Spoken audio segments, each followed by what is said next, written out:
Hello students, today I am teaching TYBMS Finance Group subject.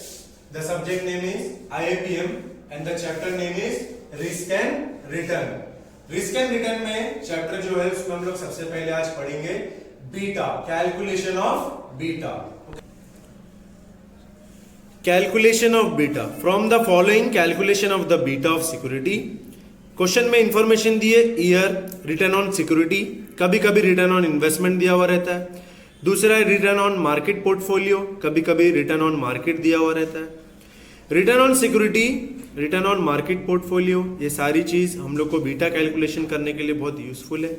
बिना ये information के हम लोग बीटा कैलकुलेट नहीं कर सकते. ओके, ये था हमने क्वेश्चन देखा. कैलकुलेशन ऑफ बीटा में हम लोग को तीन इंफॉर्मेशन रेडीमेड थी. एक ईयर कॉलम, दूसरा रिटर्न ऑन इन्वेस्टमेंट और सिक्योरिटी, और तीसरा कॉलम था return on market portfolio. Return on security और इन्वेस्टमेंट को हम लोग आरआई रिकॉर्ड करेंगे. क्या रिकॉर्ड करेंगे? RI. Return on market portfolio के लिए हम लोग रिकॉर्ड करेंगे आरएम. अब ये क्वेश्चन में 5 इयर्स का डाटा था. 1 2 3 4 एंड 5. हम लोग ने 5 इयर्स का डाटा रिकॉर्ड कर लिया. देन 5 इयर्स का रिटर्न ऑन इन्वेस्टमेंट है और 5 इयर्स का रिटर्न ऑन मार्केट पोर्टफोलियो. अब हम सबसे पहले क्या करेंगे? रिटर्न ऑन इन्वेस्टमेंट का टोटल करेंगे. तो ये रिटर्न ऑन इन्वेस्टमेंट का टोटल सबसे पहले हमको करना है. ठीक है, इसका फर्स्ट कॉलम का टोटल करना है हमको.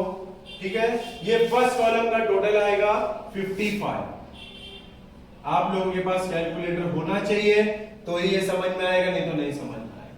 सेकंड कॉलम है आरएम, इसका हम टोटल करेंगे. ये है 60. अब हम लोग नेक्स्ट कॉलम, जब कॉलम नंबर 4 सॉल्व करेंगे तो हम लोग को ये पता होना चाहिए कि कॉलम नंबर 4 में आरआई दिया हुआ है. क्या दिया है? आरआई. आरआई हमारे पास है, उसकी वैल्यू आरआई बार हमने अभी तक फाइंड आउट नहीं किया है, तो हमको सबसे पहले आरआई बार फाइंड आउट करना है. आरआई बार फाइंड आउट करने के लिए उसका फॉर्मूला है R I bar is equal to summation of R I divide by N. Summation of Ri means summation of this, total of this. N means number of years. It means total 5 years. तो मैं क्या करूंगा? Summation of Ri का total लिखूंगा 55 और N means number of years है यहाँ पे 5. 5 1 जा 5, 5 1 जा 5. 11% मेरा Ri बार आ गया. Ri बार मैंने फाइंड आउट किया, 11% आया. अब ये कॉलम मैं सॉल्व कर लूंगा. Ri है मेरा 10, एक इक्वेशन में लिख देता हूं 10 माइनस Ri बार मैंने फाइंड आउट किया 11, तो हमारा आंसर आएगा -1. आंसर आएगा -1. अब -1 क्यों आया? अरे 10 पॉजिटिव है लेकिन 11 तो नेगेटिव है और 11 जो है ये बिगर नंबर है, तो बिगर नंबर का साइन हम रिकॉर्ड करेंगे. मैं ये कॉलम सॉल्व कर रहा हूं with the help of Ri bar. Ri बार हम फाइंड आउट कर लिए, तब हम लोग ये कॉलम सॉल्व कर सकते हैं. लेकिन ये कॉलम की वैल्यू लिखना है इसके अंदर. Rm बार की वैल्यू लेना नहीं, भूलना मत.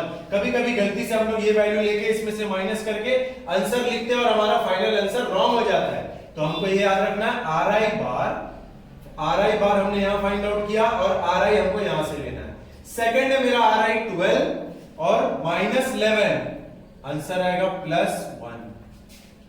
थर्ड है 15 -11, मेरा आंसर आएगा 4.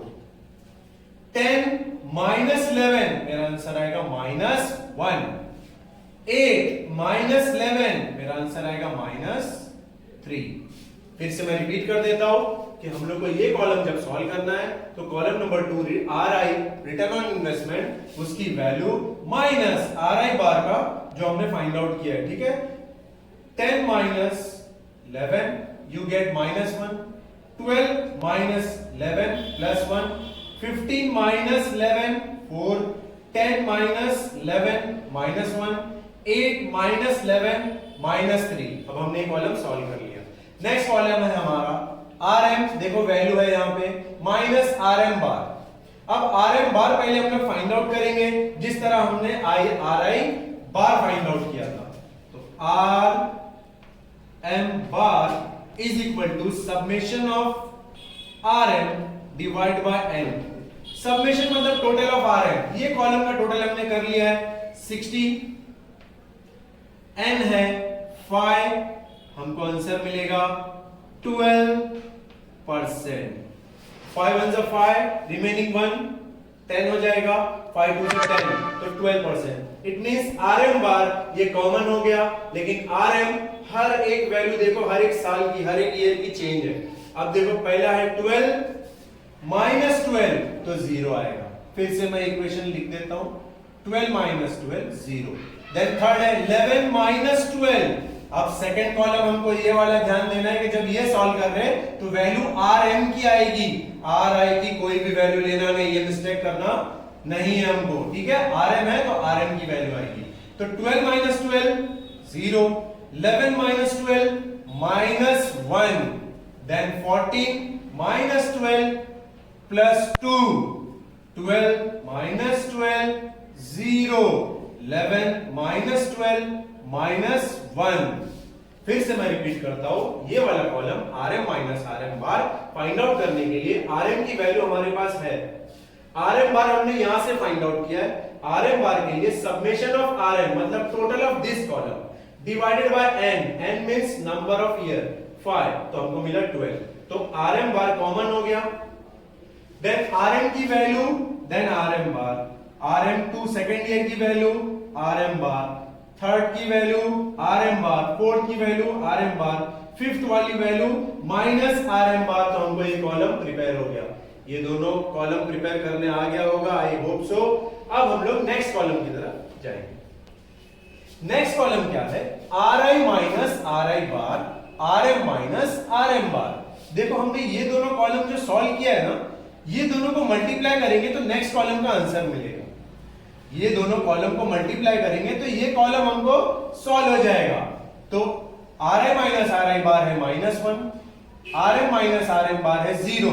इनडायरेक्टली ये दोनों के बीच में कुछ साइन नहीं है, मतलब मल्टीप्लीकेशन है, इनटू करेंगे हम लोग, मल्टीप्लाई करेंगे। तो -1 इंटू 0, -1 इंटू 0 हमारा आंसर आएगा 0। 1 इंटू 1 आंसर 1 आता है, लेकिन दोनों में से एक भी वैल्यू अगर नेगेटिव है, माइनस है, तो हमारा आंसर आएगा -1। Then 4 into 2 8, -1 into 0 0। याद रखना -0 नहीं लिखना, ऑलवेज इतनी भी बड़ी वैल्यू हो, अगर हम 0 से मल्टीप्लाई करते तो हमको 0 मिलेगा। देन 3 इंटू 1 3 आएगा, बट दोनों माइनस है, minus minus plus, clear. Next अब हम क्या करेंगे, ये जो कॉलम है इसका टोटल करेंगे माय डियर। 3 प्लस 0 3, देन 8 11 हो जाएगा।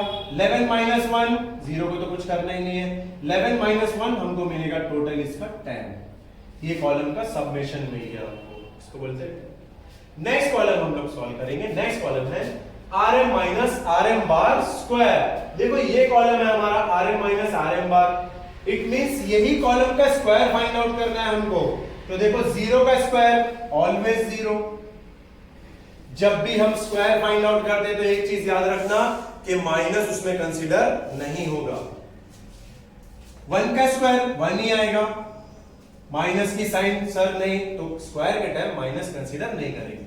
2 का स्क्वायर 4, देन 0, देन 1 का स्क्वायर 1। अब हम इसका टोटल करेंगे, okay. 1 plus 4 5, 5 plus 1 6,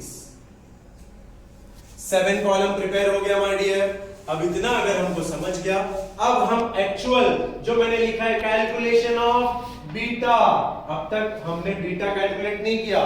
beta calculate करने के लिए सारी वैल्यू फाइंड आउट की है, जिसकी हेल्प से हम लोग बीटा फाइंड आउट करेंगे। अब मैं आपको बीटा का फॉर्मूला बताऊंगा।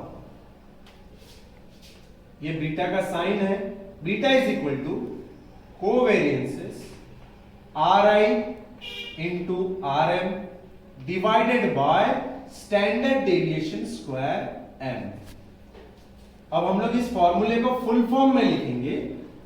कोवेरियंसेस RI इंटू RM को लिखते हैं summation of RI minus RI bar into bracket, bracket open, RM minus RM bar divided by n minus 1। Next standard deviation square n को फुल फॉर्म में कैसा लिखेंगे? Summation of rm minus rm bar square divide by n minus 1।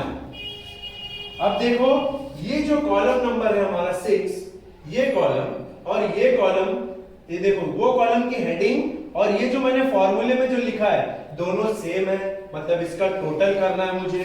तो इसका total है 10 divide by n means number of year, total number of years 5 है, 5 minus 1 divide by summation of rm minus rm bar square. तो ये rm minus rm bar square है। अब मैं इसका टोटल करूंगा तो टोटल हो गया 6। अब मैं इसकी वैल्यू लिखूंगा नीचे 6।